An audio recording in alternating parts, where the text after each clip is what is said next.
sign instructing me to turn on my audio so he could speak to me. And then I try to get on another time, and his video came on for briefly for a moment, but then it cut off, and I didn't hear anything back. I'm guessing that was the day that I probably For us, ma'am. I went into the wrong room. Recording in progress. Thank you. Good morning, sir. Can you give me your name and DOC number, please? Noah BEVILL 322109. That is correct. Yes. All right, Mr. Breville. My name's Mr. Deglow. With me today are my colleagues, Mr. James and Miss Latham. We're the three-person panel. They're going to make a decision on your parole eligibility today. Okay, sir? I was led into the. I think in past you probably saw only two persons on our parole panel. The law changed, and in July it requires us to be three-person. So since July, we've been acting in three-person party. It has nothing to do with you. It's just the new law. I do want to acknowledge a couple things, sir. It's important for you to know that we have a lot of information on you, whether it be on written note or whether it be in a computer. We have in different places. So two things about that. One is it's in your best interest just to be honest with us because we have a lot of information. And the other is we may not always be looking directly at you because there's a lot of information in other places, okay? Also, I need to know whether you can see, hear, and understand me clearly. Yes, sir. All right, at any time, Mr. Breville, you cannot, I want you to acknowledge it if it's just waving your hand or speaking up, whatever it is. I want to make sure we have a good recording of this matter today, and it's good for you. Want to be fair to you as well. Okay, sir? All right. So I think you've been before the board previously. You took a 24-month flop last time. Is that accurate, sir? Yes, sir. And during that course of that hearing, I'm sure you understood the process. Do you still understand the process, or do you want me to tell you the format of how this will go? I still understand. Okay, so essentially we're going to start off with your resident record card. I've got you down as Noah Z. Breville, 322109. You're at EKCC, 25 years old, currently serving a 8-year term in regards to criminal abuse, first degree, child under 12, and that is a violent crime. Yes. Of that sentence, you've served about 4 years, 8 months. You've got about 2 years and a few days remaining. Don't see any good time loss other than meritorious good time loss of 90 days. And you also don't have any detainers. Is all that information accurate as you know it, sir? Yes, sir. All right. Well, I appreciate that. Obviously, very concerning offense here. I do want you to tell me specifically about that offense. Go ahead and tell me in your eyes what you did. Okay. Basically, my son got hurt pretty bad, and I wasn't fully there mentally, and I kind of allowed it to happen.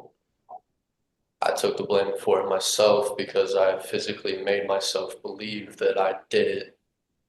But over time, I started to feel like I wasn't really the one that actually did it, but at the same time, I allowed it to happen. Therefore, I still take the blame for it and regret the hell out of it. I mean, I don't even really want to talk much about it because it hurts too much to even think about it. Sure, I can appreciate that. Anytime a child's harm, regardless who's at the entirety of the fault, there's obviously going to be some regret.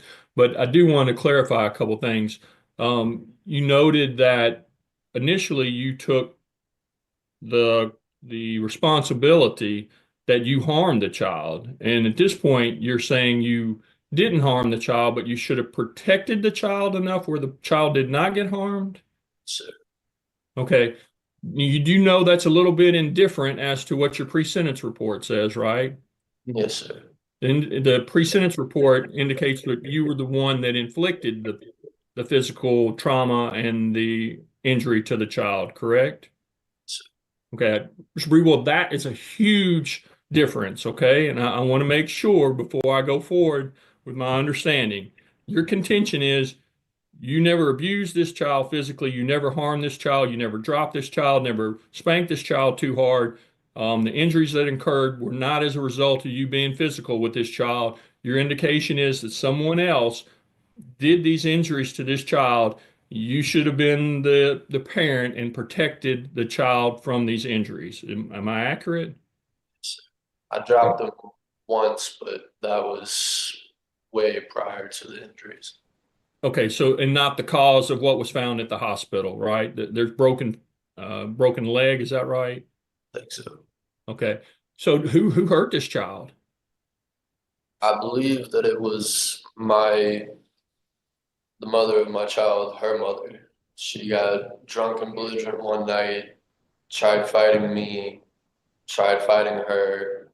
Cops got called. By the time that they got called, she had dialed down a little bit. As soon as they came and left, started right back up. Breaking things. Did you see the child be physically injured?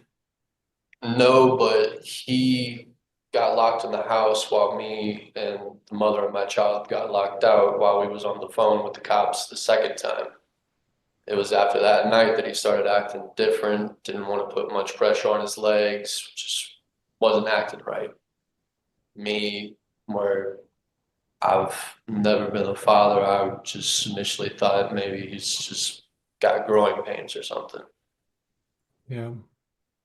I wasn't reading too much into it, but I now know that I should have read into it more and taken more necessary precautions as a father. I regret that I didn't. So explain to me once again, if you don't mind. I understand you said you came to realize that you weren't the one that inflicted the injury.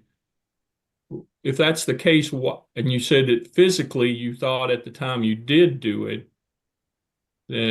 that's a big step right there from going, I did it and then I didn't do it, and now I'm going back to not doing it because I'm now, tell me how you can plead guilty to such an egregious offense and then recant that. It was at the time where I have a problem with getting in my head already. I have. Can you explain to me what you mean getting in your head means to you? I know what it means to me, but I want to make sure I understand from your vantage point. Just like mentally, where I struggle with depression and things like that, and just mental issues in general, anxiety, things like that. I can start getting in my head, overthinking things. And at this point in my life, it was worse. The situations that I was in, the stress that I was under, and I fully made myself believe that I was the one responsible for doing it. I entirely played out a scenario in my head of how it could have happened and made myself believe it. And then what made you to say that I didn't do it? Just over the long time that I've been incarcerated, being able to just kind of sit back and piece things together, and information that I got from my mother and one of my baby mother's friends telling me things that she's done, how she instantly gave up custody of my son, even though she could actually fight for him, told them that she wanted him to stay right where he was. Right there, that was a red flag to me in general. I mean, if you can still fight custody for your only child, I don't care who you are. If you're a parent, you're going to want to fight for that.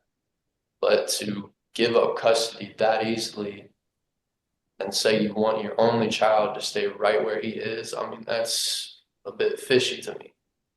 Right. Would you say that it's fishy also as in someone taking a plea of guilty to something and then recanting that? So is it the same nature where people realize that maybe they didn't do it? I'm honestly, Mr. Bill, I came in here today thinking you were going to acknowledge what you did and take responsibility for, no, I wasn't there. I truly wasn't there, so I can't tell you what you did. You pled guilty to this offense, and that's what I've anticipated coming in here and hearing you say today. But if you didn't do it, If you didn't do it, then you should hold true to what you did or didn't do. But if you did it, then obviously taking acceptance and moving on and asking for help is the best route. So I'm a little confused by it, but I wasn't there, not in your shoes. You know right from wrong, correct?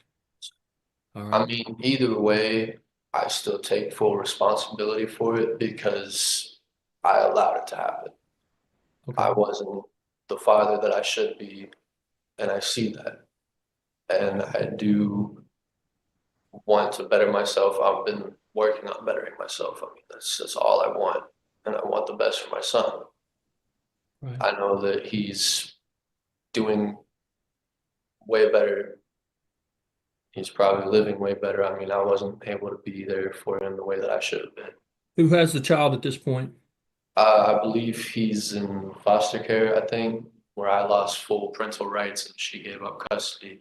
I don't know entirely exactly where he is at all. I just know that he's with the foster people, I think. Okay. Do you have any hope of reacquainting yourself with this child? I mean, I'd love to. I'd love to be in his life, even if I'm not able to be there for him, where I don't have parental rights to him. I'd at least still like to be there in his life as his father. All right. This child was 6 months old, correct? Yes, sir. All right. How old is the child today? He will be 5 years old now. Okay. All right. I don't have any further questions of you as to the offense. My colleagues might. Um, you really don't have any prior record. I see an EPO, DVO. Who was involved in that? I believe that was the mother of my child. I contacted her a little bit after I got out of the hold over quarantine and whatnot. I didn't really realize that I wasn't able to contact her. I got the thing in the mail, but I didn't read it over very much and messaged her telling her that we needed to be there for my son and whatnot, telling him that I loved him and everything. It wasn't even like 15 minutes after that that they came and served me with that. You think it's in your best interest to leave that person alone? Oh yeah. Okay. Um, don't have much record, like I said, at all. I do know they've put you in some programming, you completed anger management, parenting, untangling relationships, and MRT. Of those, which one do you find was the most beneficial? They were definitely all helpful. I learned a lot from all of them. Okay, if you had to choose one that you really said that struck home to me, and I learned, I mean, because these all apply greatly to your situation. Anger management, obviously, So, parenting, obviously, and untangling relationships, MRT, they're all right on top of the issues here. So, you'd say they were all equal. Just tell me one thing you learned in any one of them that you said I can utilize that so much, not only while I'm in custody, but in particular while I'm back in the community. just I think it ties with both untangling relationships and the parenting class that it's a two-way street. You have to work together to get anything done in a relationship and with parenting. You can't just try to do everything on your own. And like you can't be independent on one person, you can't be codependent on one person. You have to work together. And then with anger management, I know that I've always struggled with anger problems, especially as a kid. I did counseling pretty much my entire life growing up, but being incarcerated as long as I have, I've been able to learn ways to kind of cooperate and get through that, try to be more civilized about things, go the right way about things. Would you say some of it is just stopping and taking a breath sometimes before you act? Just realizing any consequence and just stopping, man. I think a lot of all this could have been avoided if you just stopped and thought. I noticed you said something about counseling as a child. Have you had mental health issues growing up? Yes, sir. I was diagnosed with chronic depression and severe anxiety when I was 13. All right. Struggled with that pretty much my entire life. You still taking medication or therapy while you're in custody?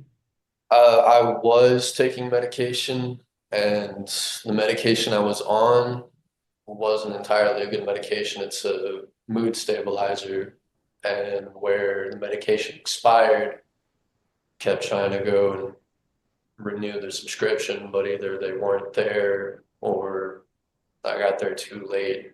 You gotta get to the nurse's office at a certain time, and usually I'm not up that early in the morning. So I've been off the medication for a while, but I've found ways to cope with it and just try to get through it as best as I can. I mean, yeah, there's days where I'm still, depressed, but I mean, that's natural. All right. At the time of the offense, were you taking your medications? Were you on therapy and counseling at that point? No, sir. Okay. And yet while you're in custody now, you're choosing not to take the medications? Yes, sir. I was on them for a brief time there in county, and then back at the rotor, I was on medication for about half of my time there. But since I've been here, I haven't been on anything. All I've right. just kind of come to terms with the fact that it's a part of who I am, no matter what kind of medication I'm on, what kind of help I try to get. It's just a part of who I am, and I have to find ways to live with it and get through it. Right. And oftentimes it's with therapy and counseling. It's like if I had my foot cut off, I would probably look for a prosthetic limb to try to help me advance. I wouldn't just sit there and look at the foot being gone. I would think, how can I do better? And if there's medical and mental health available to you, I strongly suggest that if you've had depression since an extremely early age, that you don't go untreated, man. That it's not healthy for you. I have outlets that I use to kind of get myself through it. Like I'm real big into music and whatnot, so I just kind of write music to get what I'm feeling out or listen to a certain song or something like that, and it kind of helps me through it. Understood. I do see a letter of support in here for you, so that's good on you. Here's a big concern for me as I look through your disciplinary actions. I see some concern as to you being maybe overwhelming to a particular correctional officer there. What's going on Yes. with that, and why does that have to keep popping up that you cannot follow the rules? Well, I got hit with all three of those in the same day. Like they were not all simultaneous, but she's the same age around me, and I was dealing with a lot at that time. So me being in here, there's not very many people around my age, so I just kind of went to her when I needed to talk to someone at times or try to relate to someone, and things escalated. I may have overread into things and thought that she liked me as well, but Well, let's stop right there. You know the rules? yes, sir. Is there any rule that permits you to talk to a CO in a personal manner, or are they all restrictive of you maintaining y'all's positions there? It's all restricted maintained Right. positions. Yeah, it's very restrictive. There's rules set in place for society to function, right? Were you on your medications at that time? Sir. Okay. Do you see any correlation or relationship between you being off your medications and bad decisions being made by you? I mean, I would say yes, but in that scenario, no. That was just me not really thinking correctly, but it wasn't based off the medication. That was just my own personal mistake. All right. What about drugs and alcohol? You have a problem with drugs or alcohol? No, sir. Ever used either to a problem? No, sir. All right. Have you ever sought attention for drugs or alcohol at all? Okay. So we're not dealing with those things. If you were to be released, where would you go? What would you do? I'd be going back home to Oklahoma, living with my mother, taking care of her, and trying to find a job out there. Is your mom's a safe space for you? Yes, sir. My mom's been the one that I lived with my entire life, and I've pretty much been there for her ever since car wreck that we got in on my 6th birthday. Left her disabled, so I had to take care of her growing up from a very young age. All right.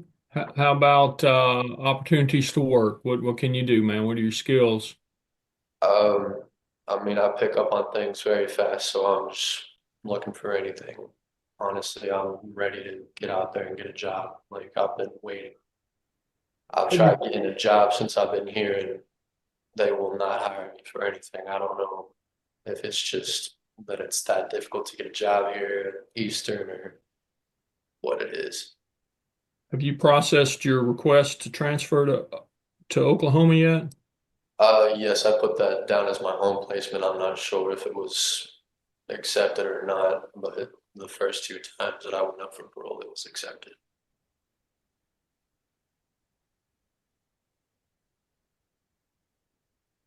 All right.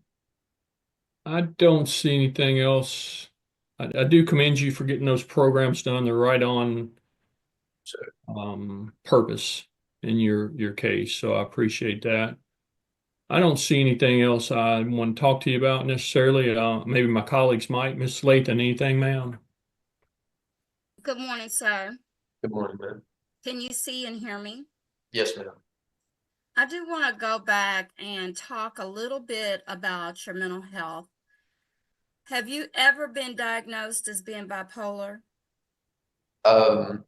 No, but I sometimes feel like I might be because, I mean, there's times where I could be happy 1 minute and then not even 15, 20 minutes later, I'm sad out of nowhere for no reason. Well, just for documentation purposes and to have this on the record, we have an assessment that indicates that you've been diagnosed as being bipolar. And, you know, that's a pretty serious mental health illness. And my colleague was talking to you about medication and taking your medication. If you're granted parole, is there somewhere in the community where you can have a mental health assessment done Yes, ma'am. that you know of specifically? Yes, ma'am.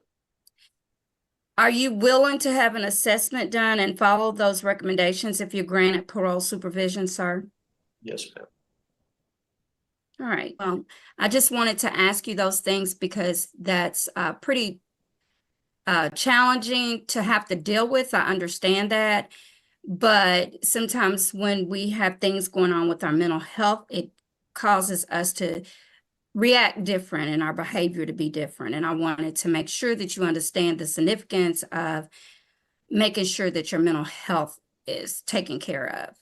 Yes, ma'am. I definitely want to get all the help that I can. That's Thank you. actually one thing that I want to do kind of as like a side job, not even getting paid for it. I want to do a mental health kind of therapy thing for, you know, teenagers and young adults. Just, you know, letting them know that they're not alone, because growing up, I saw how slow they were with really focusing on mental health, let alone in schools and whatnot. And I mean, you never really even saw commercials for it growing up, but now, I mean, every time there's commercials, you see a commercial for mental health or depression medication or something like that. Like, it's crazy that it's taken that long to realize that it's a serious problem. That's something that I definitely want to shine light on when I do get out. Yeah, I honestly believe that the pandemic probably had a lot to do with that when people had to isolate but just coming out of it, being able to recognize that there is a need in the community for attention and awareness in that area. I just wanted to make sure that you have the things that you need, sir. Thank you very much for speaking with me today. Thank you. All right, Mr. James, anything, sir? Sir, how do you pronounce your name? BEVILL. BEVILL, okay. Now, I just got one simple question for you, Mr. BEVILL. Why should we parole you? Why should we parole you? Just I've had quite a bit of time to reflect on my actions and how they've affected people around me, myself, my son, for instance, in general, how it affected him. I mean, he's gonna have to grow up pretty much without his actual parents there being his life. I mean, I'd love to try to be a part of his life, but I want to continue focusing on bettering myself when I do make it out here, doing everything that I can to keep myself, focused on what I need to do in my life, just working and just trying to be the best person that I can be. Okay, thank you. That's all I have. All right, Mr. BEVILL, we have come to the end of this hearing, and what we're going to ask you, is there anything else you want to cover before we take a break, sir? Just the like I said, I mean, I've had a lot of time to reflect on everything and realize that I want to make a lot of changes in my life. I want to do as good as I can for myself, people around me. I want to be there for everybody that's around me as much as I can, do as much as I can for my son, even if I don't know exactly where he is. Whatever I can do for him, I want to do it. Understood. Understood. We're going to go off camera here and take a few minutes to deliberate on your matter. If you'll sit tight, we'll come back and talk to you in a couple minutes. Okay, sir? Thank you. Recording stopped.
Recording in progress. We are back on record with Noah BEVILL. 322109 is his DOC number. Mr. BEVILL, can you still see, hear, and understand me clearly, sir? Yes, sir. Mr. BEVILL,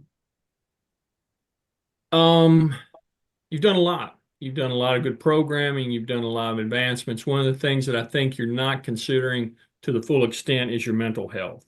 I know sometimes the medications don't make you feel the best, but it's imperative that you continue to take those medications. If you look back in your history, I think you will acknowledge that at times when things went bad for you, counseling and therapy for mental health were not part of your life. Is that a fair assessment? Yes, sir. All right.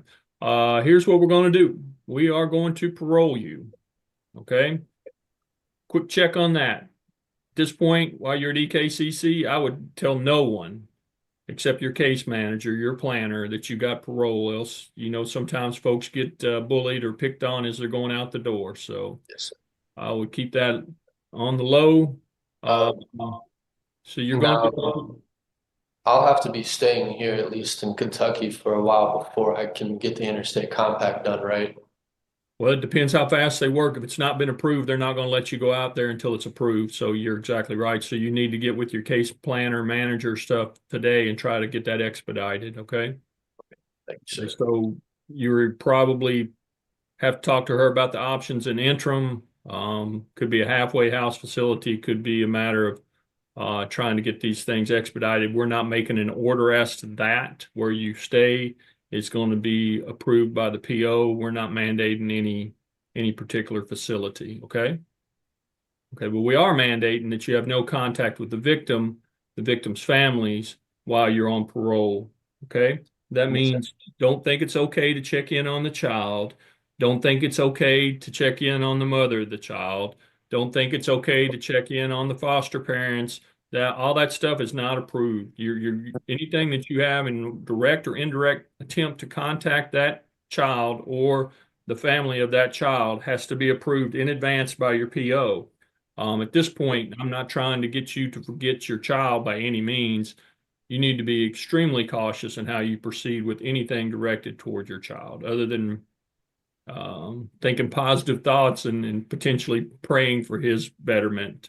Those things would probably absolutely be helpful, but for you to make any attempts to contact anyone in there will potentially get you revoked. And when you get back before this board, it will be frowned on.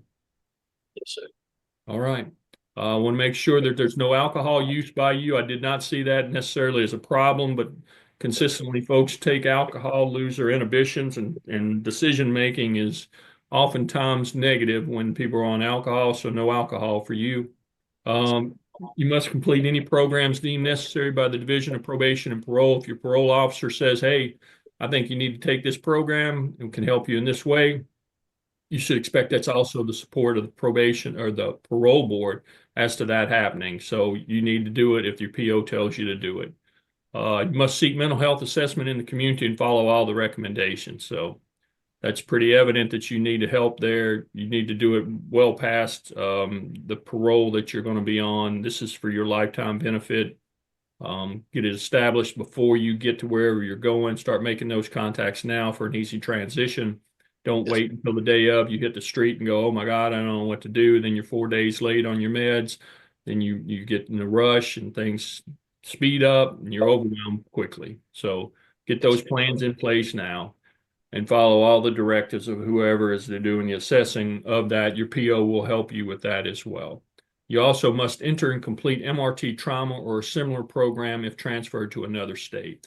You stay in Kentucky, MRT trauma is a program that's established within our probation and parole divisions. If you transfer to Oklahoma, they may not have a program called MRT trauma. It may be called MRT dealing with bad days or something. I'm not sure. It may just be whatever it is. We will leave that to the discretion of whatever state you might transfer to establish a program similar to what our program is here for MRT trauma. Does that make sense, sir? Yes, sir. You have any questions? No, sir. Mr. BEVILL, please take care of your mental health. Thank you. I think you have a lot of positive attributes. You can get this done. Don't make any contact with that child either. I think just leave it be. I appreciate your time today. Good luck to you, sir. Good luck, Mr. BEVILL. Thank you. Recording stopped.